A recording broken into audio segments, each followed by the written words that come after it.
Thank you for joining me for this Daily Bread Bible study. We are looking at day 31 for Leviticus chapters 11 through 13. And as I'm looking to get more content here, Leviticus, it's pretty cut and dry. There's not much that I feel like I can say more about what is happening in these chapters. But today, in order to help with that, I'm going to do something I often avoid, which is bring in outside expertise from somebody who has modern day thoughts on what is happening. So oftentimes I try and let the Bible, critique the Bible or explain the Bible. But in chapter 12 of today, I will make a special exception for a special person to me. So I'll leave it at that. But before we get to chapter 12, let's look at chapter 11. We see the reason for all of this in 11:45. It's to be holy, to be set apart, to be different and uncommon, there for the community. So in Leviticus 11:45 it says, "For I am the Lord who brought you up from the land of Egypt to be your God. You shall be holy, for I am holy." This is speaking of the whole community. These people are to be set apart, a distinct nation from the other nations, from the Gentiles, as they would so be called. And so a part of this is for the question about beasts, whether to eat them or not.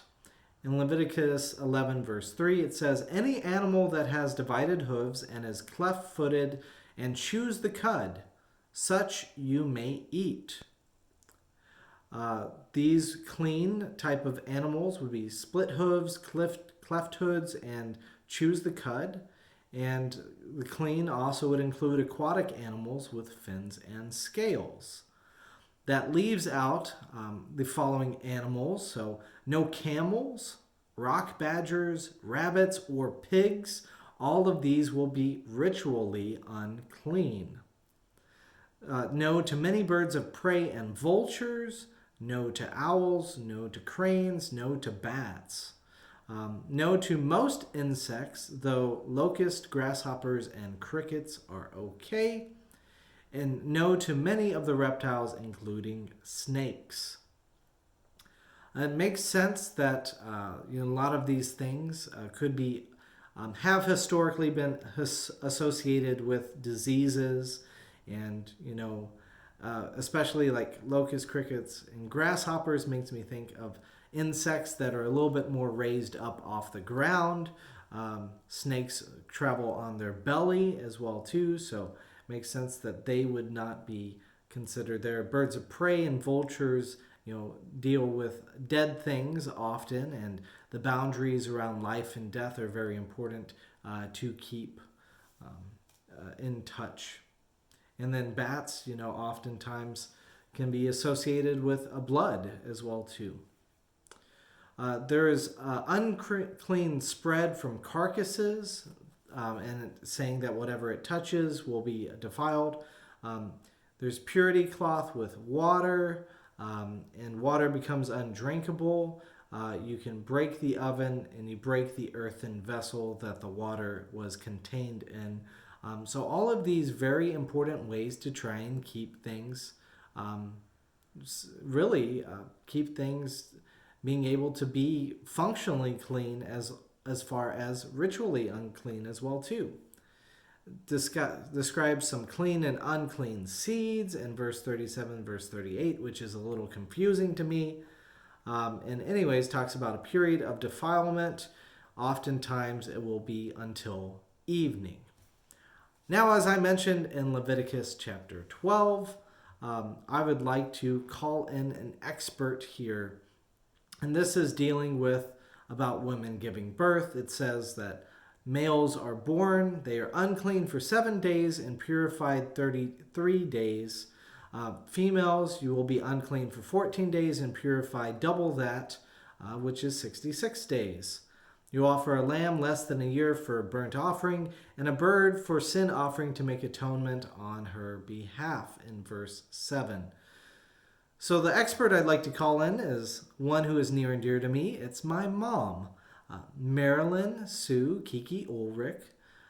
She was an RN for over 30 years and worked in the NICU, so saw a lot of babies come and helped with their healing process as well too.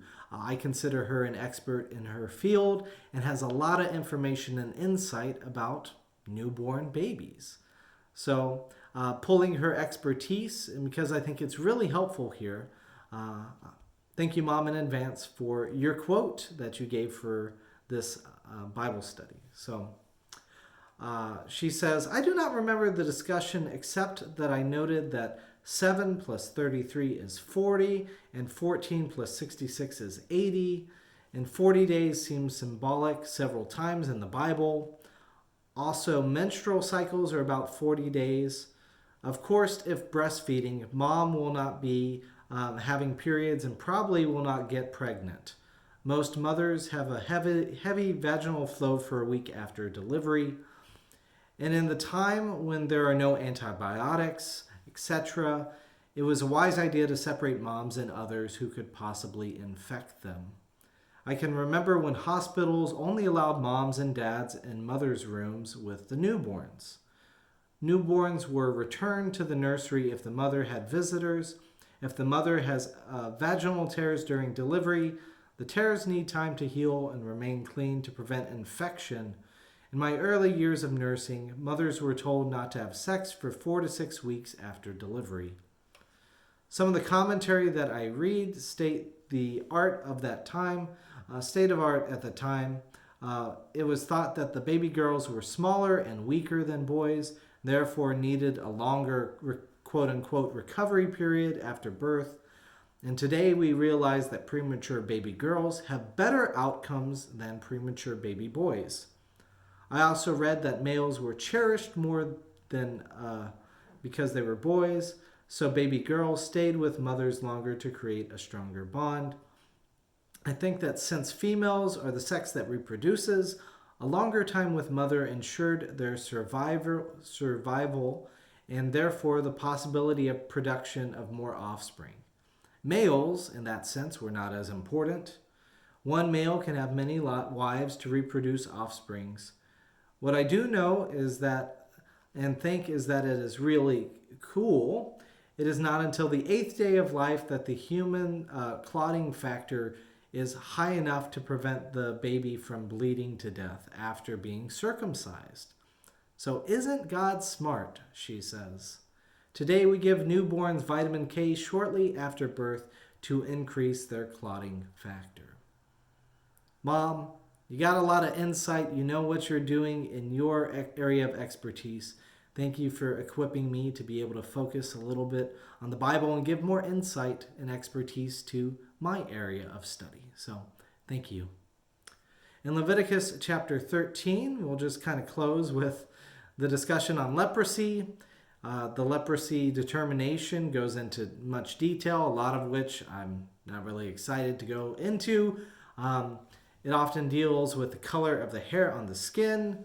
White was considered leprous. Yellow was not good, but black was considered healthy. So there's probably more information that those of you who are in the nursing field would know about. Me, as somebody who's dependent upon other people's expertise, I'm not going to touch that too much. So anyways, thank you again for following the Daily Bread Bible Study. I hope you gained insights from me and my mom as well too. And thank you again, Mom, for all of your love and support in many different ways. It's a gift. All right, take care.